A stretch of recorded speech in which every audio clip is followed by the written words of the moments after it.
अध्याय 3 introduction to गिम्प। अब CBSE class 9 computer science के सवाल और जवाब देख रहे हैं हम।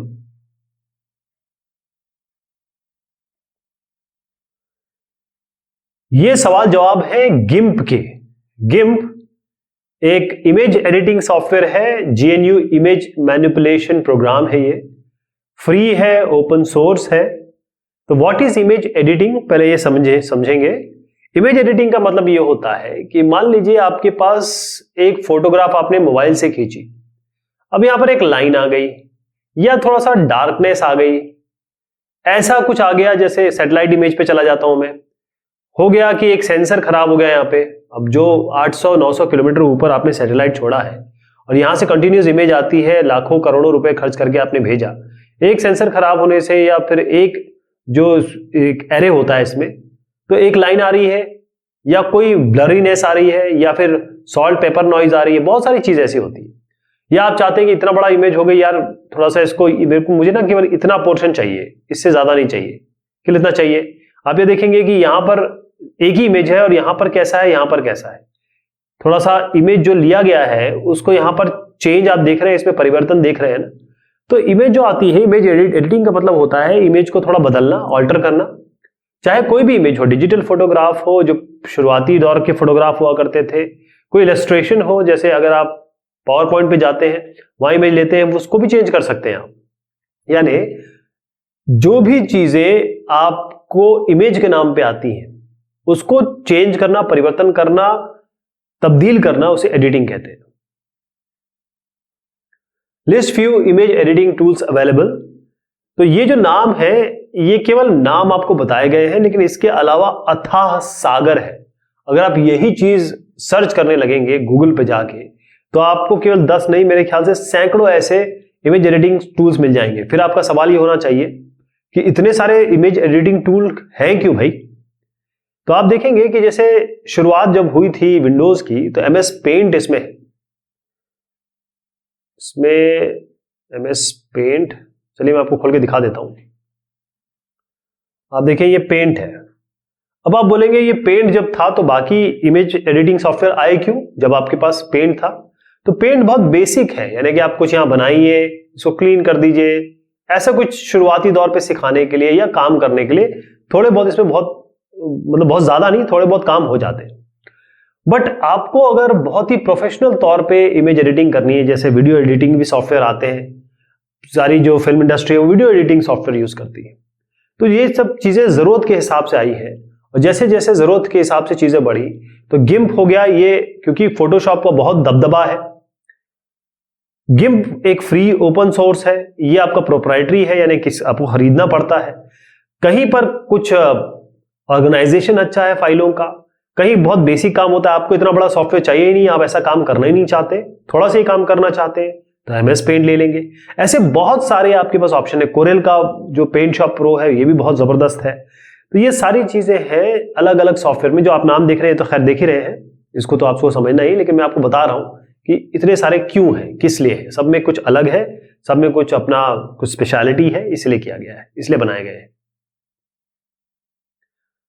एक काम करता हूं, मैं एक बार नाम पढ़ भी देता हूं। Adobe Photoshop, GIMP, Serif photo plus X4, photo impression 6.5, photo studio 6, Picasa, MS Paint, photo editor, Windows photo editor, Corel Paint Shop, photo pro X3। Explain GNU image manipulation program. अब आपको जो सवाल है वो ये है, देखिए इसका, ये मैंने सॉफ्टवेयर खोल रखा है, गिम्प खोल रखा है, तो ये जीएनयू इमेज मैनिपुलेशन प्रोग्राम, यही इसी के बारे में बात हो रही है, यानी कि आपको ये जो गिम्प है इसके बारे में बताना है। अब यहां पर बहुत अच्छी चीज है कि जो भी सॉफ्टवेयर होता है उसमें एक अबाउट गिम्प होता है, और यहां पर आप अगर गूगल पे चेक करेंगे जाके तो आपको इसके बारे में बहुत सारी जानकारी मिल जाएगी। लेकिन ये एक ऐसा सॉफ्टवेयर है, क्लोज कर देता हूं, एक ऐसा सॉफ्टवेयर है या एक ऐसा इमेज एडिटिंग सॉफ्टवेयर है जिसने रेवोल्यूशनाइज कर दिया। इसीलिए बच्चों को, जैसे आप लोग पढ़ रहे हैं ना, इसको आपको क्यों पढ़ाया जा रहा है? फ्री है, ओपन सोर्स है और बहुत ही जबरदस्त इमेज एडिटिंग सॉफ्टवेयर है ये। तो जीएनयू, ये गिम्प का फुल फॉर्म ही है, देखिए GIMP ऐसे नाम आया है इसका। तो गिम्प एक फ्री, आपको कोई पैसा नहीं देना पड़ेगा, पावरफुल है, पावरफुल क्योंकि बहुत सारे ऑप्शंस इसमें है और बहुत स्ट्रॉन्ग सॉफ्टवेयर है। ओपन सोर्स है, जिस कोड में जिसमें लिखा गया है, जिस कोड में, वो आपके पास अवेलेबल है, आप उसमें चेंज कर सकते हैं। तो इमेज एडिटिंग टूल है, यानी इसमें वीडियो नहीं काम करेगा, इमेज केवल काम करेंगी, और जिस तरीके की इमेज हो सकती है वो सारी चीजें यहाँ पर, वो सारी इमेजेस यहाँ पर आप लाके इसमें टच कर सकते हैं, रीटच कर सकते हैं, इसका सवाल आएगा अभी। आप उसमें कुछ चीजें डाल सकते हैं, कंपोजिशन कर सकते हैं, फोटोज का बना सकते हैं, किन्हीं फोटो से कोलाज बना सकते हैं। सब पहली चीज ये है कि इसमें एक तो फ्री है और बहुत सारे ऐसे फीचर जो फोटोशॉप बहुत सालों से दबदबा जिसका था, वो आज भी आप देखेंगे कि फोटोशॉप आज भी कई जगहों पर यूज होता है, क्योंकि बहुत सारे लोग फ्री और ओपन सोर्स से बचते हैं। लेकिन जो जो चीजें आपको फोटोशॉप में मिलेंगी वो आपको गिम्प में मिलेंगी। ओके, आप इसको डाउनलोड करिए, GNU लाइसेंस होता है, उस लाइसेंस के तहत आपको डिस्ट्रीब्यूशन मिलता है इसका, और उसके बाद जो आपको इमेज के साथ करना है, जितना बढ़िया बनाना है, वो आपकी आर्टिस्टिक कहेंगे कि विधा है, आप आराम से कर सकते हैं। What is photo retouching? Photo retouching क्या होता है? अब आपको मैं एक फोटो दिखाऊंगा, इसी से आप समझ जाएंगे कि फोटो रीटचिंग होता क्या है। शुरुआत में फोटो कुछ इस तरीके से थी और इसको कुछ इस तरीके से टच दिया गया, रीटच किया गया, ये तो थी, रीटच दिया गया, या इसमें ऐसा परिवर्तन किया गया कि अब ये इमेज देखने लायक बन गई है, मतलब अच्छी, आप जिस तरीके से लोगों को दिखाना चाहते हैं वैसे आपने बना दी। ओके, जैसे आप देखेंगे ये थोड़ा सा जो डार्क कलर दिख रहा है, या फिर कहें कि फोटो इस तरीके से खींची गई है कि थोड़ा सा डार्कनेस आ गई, इसको आप आराम से लाइट कर सकते हैं, यहाँ पर लाइटें दे सकते हैं कुछ, जैसे ये जो फुंसियां हैं कभी कभी आती हैं फिर चली जाती हैं, सबको आती हैं, इसको क्योंकि ये अभी आ गई है, हो सकता है 2-4 दिन में चली जाए, तो उसको भी हटा सकते हैं आप। तो ट्रेडिशनल जो एनालॉग इमेजिंग थी, इमेज एडिटिंग जो थी, जो शुरुआती दौर पे की जाती थी, जब ये सब इतने बड़े बड़े सॉफ्टवेयर नहीं आए थे, तो शुरुआती दौर पे जो किया जाता था उसको फोटो रीटचिंग कहते थे। इसमें क्या होता था, एयर ब्रश है, ताकि आप क्या है, एक ब्रश लेंगे यहाँ पे, इस जगह पे एक ब्रश ले लीजिए यहाँ से, और उस ब्रश लेके आप कोई भी जो आपके अलग अलग ऑप्शंस इसमें दिए हुए हैं उसको लीजिए, और वो वाला कलर जो आप, जैसे मान लीजिए ये वाला कलर चाहते हैं या फिर ये वाला ब्राइटनेस चाहते हैं, उसको लाके इस पे क्लिक कर दीजिए, तो ये पूरा का पूरा इस तरीके से बन जाएगा। तो ये बहुत सारी चीजें चेंज हो सकती है, एक नाम तो नहीं है, एनी ट्रेडिशनल आर्ट मीडियम इसको कहा गया है। फोटो रिटचिंग का मतलब यह है, फोटो जो आज है उसको आप परिवर्तित कर सकते हैं अपने हिसाब से इन टूल्स के जरिए। बहुत सारे टूल्स है इसमें, एक नहीं है, बहुत सारे टूल्स है इसमें, मैं आपको दिखाई देता हूं। यहां पर इस काम करते हैं, एक इमेज ओपन कर लेते हैं, जैसे ये इब्राहिम की इमेज है,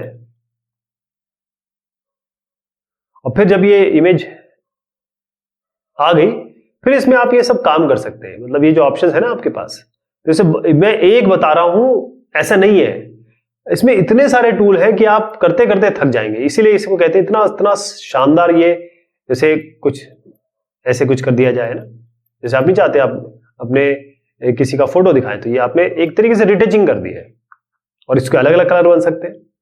उसको मैं Ctrl+Z कर देता हूं, क्योंकि हम ये इमेज बार बार लेंगे। Okay, write down the expansions of the following, इसमें एक्सपेंशन करना है। देखें, हर एक जो फाइल आएगी, इमेज फाइल, वो किसी ना किसी नाम से होगी। देखिएगा आप यहां पर नाम क्या लिखा है, इनका नाम लिखा है abraham.jpg, है ना। इसका मतलब क्या हुआ, abraham.jpg का मतलब क्या हुआ, एब्राहम तो फाइल का नाम है, डॉट के बाद जो आता है उसे हम एक्सटेंशन कहते हैं। अब जब भी कोई इमेज एडिटिंग सॉफ्टवेयर इसको खोलेगा, कोई भी जो सॉफ्टवेयर इसको खोलता है, तो वो ये जानेगा कि भाई कौन सा एक्सटेंशन है। जेपीजी अलग फॉर्मेट है, ये जॉइंट फोटोग्राफर एक्सपर्ट ग्रुप का फॉर्मेट है, तो ये फॉर्मेट का अलग एक हेडर होगा, इसका अलग इसमें कंटेंट होगा कि भाई कंटेंट का रखा जाएगा, किस लेयरिंग में रखा जाएगा, किस तरीके से रखा गया है। तो ये पूरी तरीके से तय होता है कि जेपीजी बनाया गया कैसे है ना। तो जिफ जो है वो अलग तरीके का है, पीएनजी अलग तरीके का है। जिफ जो है वो है ग्राफिकल इंटरचेंज फॉर्मेट, ये है, इसमें एनिमेशन भी आप बना सकते हैं, जिफ एनिमेटेड इमेज होती हैं बहुत सारी। पीएनजी होता है पोर्टेबल नेटवर्क ग्राफिक्स, फिर टिफ होता है, ये TIFF या TFF होता है, tagged image file format. Dot JPG जो होता है वो जेपीईजी, मैंने जैसे आपको बताया, joint photographer good photographics expert group हो गया dot JPG. Joint photographer photographic group है, लेकिन मैं आपको ये बता दूं कि ये दोनों सेम है, जेपेग और जेपीजी, आप इसमें ये जो फुल फॉर्म लिख रहे हैं क्योंकि यहाँ पर ई नहीं है इसलिए आप नहीं लिखा, अदरवाइज ये आते यहीं से है, जेपीजी एक्सपर्ट ग्रुप से ही आ रही है। .psd है फोटोशॉप डॉक्यूमेंट, और बीएमपी हो गया आपका bitmap. Explain functionality of the following, आपको एक एक की फंक्शनैलिटी बतानी है। अच्छा, जब मैं आपको थ्योरी बता रहा था तो मैंने आपको सबको एक एक करके दिखाया था, लेकिन अब हम यहाँ पर थोड़ा सा आइडिया ले लेंगे, थोड़ा सा आपको दिखा दूंगा कहां पर क्या है। रेक्टेंगुलर टूल है, ओवल सिलेक्ट टूल है, लैसो टूल है और टेक्स्ट टूल है। तो यहां पर आप देखेंगे तो आपको ये सारे टूल मिलेंगे। अगर आप देखें तो यहां पर जो भी हम क्लिक करेंगे, जैसे मैंने कहा कि भाई मुझे इस टूल के बारे में जानना है, ये है क्या, ये क्रॉपिंग वाला टूल है, और ये नीचे आ भी जा रहा है, ये फ्री सिलेक्ट टूल है। जो अभी हम देख रहे हैं रेक्टेंगुलर सिलेक्ट, ये जो हम जिसके बारे में बात करेंगे ये हो गया रेक्टेंगुलर टूल। ओवल है, अच्छा इसमें अलग अलग हो गया, इलिप्स हो गया, इलिप्स ओवल शेप हो गया, या फिर अंडाकार शेप आप काट सकते हैं। लैसो टूल हो गया, ये आपका अलग अलग सिलेक्शन तरीके से आपका काम कर सकते हैं, लैसो हो गया। ऐसे टेक्स्ट टूल हो गया, ये आपका टेक्स्ट टूल हो गया, आप टेक्स्ट डाल सकते हैं। यहाँ पर ये जो है ये जो आप देख रहे हैं इसे आप टेक्स्ट डाल सकते हैं। मैंने जैसे इसको सिलेक्ट किया, अब देखिए सारी चीजें आ गई। तो सबकी अलग अलग प्रॉपर्टी होती है, उसको हम जब हम काम करेंगे वाकई में तो हम इसे सीखेंगे। फिलहाल तो समझ लीजिए कि रेक्टेंगुलर जो टूल है, अगर कोई एक इमेज है उसका एक रेक्टेंगुलर पार्ट आपको लेना है, कहने का मतलब कि मान लीजिए ऐसी इमेज है, यही बता देता हूं आपको, ये केवल इतना पार्ट चाहिए तो उतना सिलेक्ट कर लीजिए आप। ओवल सिलेक्शन मतलब रेक्टेंगुलर तो ये हो गया, ओवल मतलब अंडाकार शेप हो गया। लैसो टूल क्या हो गया, ये फिर फ्री सिलेक्शन टूल है जो मैंने आपको दिखाया, ये आपका फ्री सिलेक्शन टूल है इस तरीके से, और बहुत सारे ऑप्शंस हैं इसमें, ऐसी बात नहीं है। तो यहां पर क्या होता है, लैसो या फ्री सिलेक्शन टूल, आप क्या करेंगे, एक ये तो स्क्वायर, ये हमेशा रेक्टेंगल बनेगा, ये हमेशा ओवल बनेगा, लेकिन आप चाहते हैं कि इस तरीके से कोई शेप आप कुछ काटें, तब क्या करेंगे आप ये फ्री हैंड पॉइंटर रहता है इसमें, तो आप माउस को दबाएंगे और फिर उसको जब तक दबा के रखेंगे और जहां जहां जाएंगे वो बहुत कनेक्टिंग डॉट से कर, जो पॉइंटर आप ले रहे हैं माउस का, उस हिसाब से जैसे आप यहाँ पे दबाया आपने, ऐसे करके जहां जहां जाएंगे उस पोर्शन को ले लेंगे। जैसे मैं चाहता हूं केवल ये मेरा पोर्शन, इतना पोर्शन निकले, तो ना मैं रेक्टेंगुलर काम करेगा ना ओवल काम करेगा, उसमें मुझे फ्री हैंड चाहिए होगा, लैसो टूल। टेक्स्ट टूल मैंने आपको बताया कि टेक्स्ट आप डाल सकते हैं, ये आपका टेक्स्ट है, इस तरीके से टेक्स्ट यूज करेंगे, ये लैसो हो गया, ये रेक्टेंगल हो गया। तो टेक्स्ट टूल मतलब आप कुछ लिखना चाहते हैं इसमें, तो टेक्स्ट पे जाइए, यहाँ पर लिख दीजिए, वो जो भी आप लिखते हैं जहां पर डालेंगे वहां पर वो लिख के आ जाएगा, एक अलग लेयर बनती है उसकी। Discuss how to change the size of an image, image का साइज कैसे चेंज करेंगे। तो अब देखिए यहाँ पर एक इमेज दिख रही है आपको, यहां पर आप स्केलिंग करेंगे, स्केल करेंगे। We can change the size of an image by following ways. आप क्या कर सकते हैं, एक तो रेजोल्यूशन चेंज कर सकते हैं इमेज का, इसकी एक इंटरपोलेशन क्वालिटी होती है। इंटरपोलेशन एक अलग मैथमेटिक्स में आता है, ये इंटरपोलेट मतलब ये है कि अगर हमको 2-3 पता है तो हम चौथा भी निकाल सकते हैं, या इसके बीच में भी पिक्सल्स डाल सकते हैं, वैल्यू डाल सकते हैं या हटा सकते हैं। स्केलिंग मतलब ये होता है छोटा बड़ा करना, तो मैं आपको करके दिखा देता हूं अभी यहाँ पे। अब आप देखिएगा मैं ये स्केलिंग कर रहा हूं और मुझे पता नहीं स्केल है कहां, तो कैसे ढूंढूं, या तो अगर मैं करने वाला हूंगा तो मुझे याद रह जाएगा, मुझे पता है कि एक स्केल यहां पर है, लेकिन हम क्या करेंगे कि अगर जो नए लोग हैं उनको बहुत आसान है यहाँ पर तरीका, सर्च में जाइए, यहाँ पर स्केल लिख दीजिए, जो आपको ढूंढना है वो आपको यहाँ मिल जाएगा, क्योंकि याद रखना नहीं है ना हमें तो बस करना है काम अपना। तो यहाँ पर स्केल है, अब इस इमेज को जैसे 758 इसका विड्थ है और 568 इसकी हाइट है, तो छोटा कर देते हैं, इसको कर देते हैं तकरीबन 400 कर देते हैं। अब 400 के हिसाब से हाइट भी चेंज हो गई क्योंकि हमने एस्पेक्ट रेशियो को बराबर करके रखा है, और इसको स्केल कर देते हैं तो ये छोटा हो गई, छोटी हो गई इमेज। ऐसे हम कर सकते हैं इसको, स्केलिंग इस तरीके से होती है। How we can prepare images for web. अब वेब के लिए जब भी आप इमेज ले जाना चाहते हैं, तो जो आपको मैंने अलग अलग अभी फाइल फॉर्मेट के एक्सटेंशन बताया ना, उसमें आप देखेंगे जो PNG हो गया या JPG हो गया, या फिर आप और भी है बहुत सारे ऐसे फॉर्मेट है, वो हमारे जिफ हो गया, ये सारे जो फॉर्मेट है ना, ये वेब पे बहुत काम करते हैं क्योंकि इनका साइज कम होता है और इनमें इमेज क्वालिटी खराब नहीं होती है। तो हम कैसे करेंगे, सबसे पहले क्या करेंगे कि जो इमेज है उसका विड्थ एंड हाइट, जैसे मैंने आपको स्केलिंग अभी इसके पिछले सवाल में बताई, तो उसको स्केल कर दीजिए, छोटा कर दीजिए, बड़ी इमेज है तो उसको छोटा कर दीजिए, और छोटा करने के बाद आप इसको एक्सपोर्ट करिए, किसी भी जो आपके फॉर्मेट है उसके हिसाब से ले जाइए। खासतौर पे हम देखते हैं कि JPG हम ज्यादा यूज करते हैं, लेकिन जहां पर टेक्स्ट मटेरियल है, जहां पर टेक्स्ट बहुत ज्यादा लिखा है, वहां JPG काम नहीं करती है, टेक्स्ट ब्लर हो जाते हैं। तो उसके लिए हमारे पास और भी ऑप्शंस है, ये जैसे मैंने PNG वगैरह बताया है वो है। और कंप्रेस कर सकते हैं उसको। जैसे मैं अगर आपको एक एग्जांपल दिखा के देख के बताऊं तो मैं इसको कंट्रोल Z करता हूं, हमने अभी इसको स्केल किया था। अब आप इसको स्केल दोबारा कर रहा हूं मैं, क्योंकि आपको थोड़ा सा दोबारा तरीके से बता रहा हूं। यहां हमने स्केल कर दिया, इसको थोड़ा छोटा कर देते हैं, इसको 300 कर देते हैं और स्केल कर दिया इसको। अब हम क्या करेंगे, फाइल करेंगे इसको और उसके बाद आप इसको चाहे तो एक्सपोर्ट करें, एक्सपोर्ट कर दीजिए। वैसे ऑलरेडी जेपीजी फाइल थी, लेकिन हम इसको एक्सपोर्ट करते हैं। अब एक्सपोर्ट करने में आप किसी भी तरीके से इसका ऑप्शन, मतलब अलग अलग है, जैसे जेपीजी है, अब इसके अलग अलग फाइल टाइप, जो फाइल टाइप है वो आप ले सकते हैं कि कौन सा आप लेना चाहेंगे। तो इसमें अलग अलग फाइल टाइप आ जाएंगे। मैं कहता हूं कि मुझे तो पीएनजी चाहिए या मुझे और कुछ चाहिए। अच्छा, टिफ फाइल फॉर्मेट, ये थोड़ा बड़ा फाइल फॉर्मेट होता है, इसका साइज बड़ा होता है। और जेपीजी सबसे छोटी होगी, इससे भी छोटी छोटी अवेलेबल है, लेकिन जेपीजी नॉर्मली हम यूज करते हैं। तो ये अलग अलग आप देखिएगा, इसमें अलग अलग ऑप्शन आ चुके हैं और जो आप लेना चाहें वो आप इसमें एक्सपोर्ट कर सकते हैं, या आप ये कर सकते हैं फाइल सेव कर सकते हैं ऐसे। तो आपके पास यहाँ पर भी अलग अलग टाइप आ जाएगा, वही कौन कौन से मेरे टाइप है, इसको ये वाला कर सकते हैं, या जो ऑप्शंस आप चूज करें। बेसिकली मैं आपको ये बताना चाह रहा हूं कि हमारे पास अलग अलग वर्जन ऑप्शंस है, तो उसके साथ हम इसको सेव कर लेंगे। और जब इसको सेव कर लेंगे उसके बाद हम ऐसी इमेजेस, अगर मल्टीपल इमेजेस है उसको सेव कर लेंगे। और जब हम वेब के लिए जाते हैं, अगर आप वेबसाइट बना रहे हैं, तो हम क्या करते हैं, एक फोल्डर में डाल देते हैं और फिर उसको अपने वेब पेज में कॉल कर लेते हैं उसको। What do you understand by layers? अब लेयर्स का मतलब ये होता है कि अब आपको मैं जैसे यहां दिखा रहा हूं, इसमें जब भी आप, जैसे ये इमेज आई, जब ये हमने इमेज लाई ना बच्चे की, कंट्रोल Z करता हूं जरा, तो यहां पर एक लेयर आ गई।